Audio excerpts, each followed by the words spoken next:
Moto Edge 50 fusion ఈ mobile అయితే ఈ రోజు ఇండియాలో మోటోలా లాంచ్ చేసింది. మొబైల్ స్పెసిఫికేషన్ బేస్ చేసుకొని ప్రైస్ చూసుకుంటే మంచి ప్రైస్ లో తీసుకొచ్చింది. ఈ మొబైల్ మనకి 6.7 inches full HD plus POLED display అయితే ఉంటుందన్నమాట. 144 హెర్ట్జ్ డిస్ప్లే రీఫ్రెష్ రేట్ కి సపోర్ట్ చేస్తుంది. స్నాప్డ్రాగన్ 7S జనరేషన్ 2 ప్రాసెసర్ అయితే ఇందులో ఉంటుంది. రేస్ సైడ్ మనకి డ్యూయల్ కెమెరా సెటప్ ఉంటుంది. Main camera 50 megapixel Sony Lytia 700C ఈ సెన్సార్ అయితే యూజ్ చేశారు. సెకండరీ కెమెరా 13 మెగాపిక్సెల్, ఇది ultra wide angle censor. Front camera 32 megapixel తో వస్తుంది. 5000 mAh battery, 68 watt fast charging support తో, IP68 రేటింగ్, NFC సపోర్ట్ తో ఈ మొబైల్ అయితే ఉంటుందన్నమాట. మోటరోలా మొబైల్ ఫోన్స్ ని బాగానే తీసుకొస్తుంది, కానీ ఆ స్టోరేజ్ టైప్ దగ్గర వచ్చేసరికి ఎందుకు కక్కుర్తి పడుతుందో తెలియదు. ఇంతకుముందు కూడా ఎడ్జ్ 50 ప్రో తీసుకొచ్చినప్పుడు కూడా అంతే UFS 2.2ని తీసుకొచ్చింది. ఇందులో కూడా మనకి UFS 2.2 అయితే స్టోరేజ్ టైప్ ఉంటుంది. సో అదొకటి నాకు ఇందులో మైనస్ అయితే కనబడింది అనమాట. ఇంకా మొబైల్ ప్రైస్ చూస్తే మీకు 8GB 128GB వేరియంట్ 22,999 రూపాయలు, 12GB 256GB వేరియంట్ 24,999 రూపాయలు. మే 22వ తారీఖున వీళ్ళు మధ్యాహ్నం 12 గంటల నుంచి వీటిని అయితే సేల్కి తీసుకురాబోతున్నారు. ఇక నెక్స్ట్ చూస్తే మనకి యాపిల్ iOS 17.5 అప్డేట్ అయితే రిలీజ్ చేసింది. సో ఈ అప్డేట్లో అంటే సాఫ్ట్వేర్లో మనకి ఒక బగ్ ఉన్నట్టుగా తెలుస్తుంది అనమాట. ఈ బగ్ పుణ్యమా అని చెప్పేసి ఎప్పుడో డిలీట్ చేసిన ఫొటోస్ కూడా మనకి రీస్టోర్ అవుతున్నట్టుగా ఇప్పుడు రెడీఫ్లో యూజర్స్ అయితే కంప్లైంట్ రేజ్ చేస్తున్నారు. ఇక్కడ ఆశ్చర్యకరమైన విషయం ఏంటంటే, మనం ఏదైనా డిలీట్ చేసామనుకోండి, అది 30 days వరకు మనకి ట్రస్ట్లో అయితే ఉంటాయి, అంటే రీసైక్లింగ్లో అయితే ఉంటాయి. 30 days తర్వాత డిలీట్ అయిపోతాయి.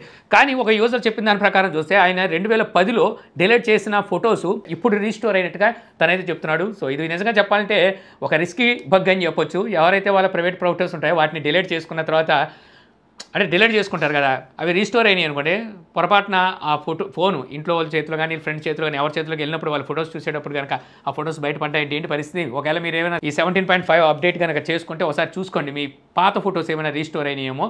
ఇక నెక్స్ట్ చూస్తే మనకి HMD నుంచి, అదేనండి నోకియాని చంపేసి HMD బ్రాండ్ ముందుకు తీసుకురావాలని చూస్తుంది కదా.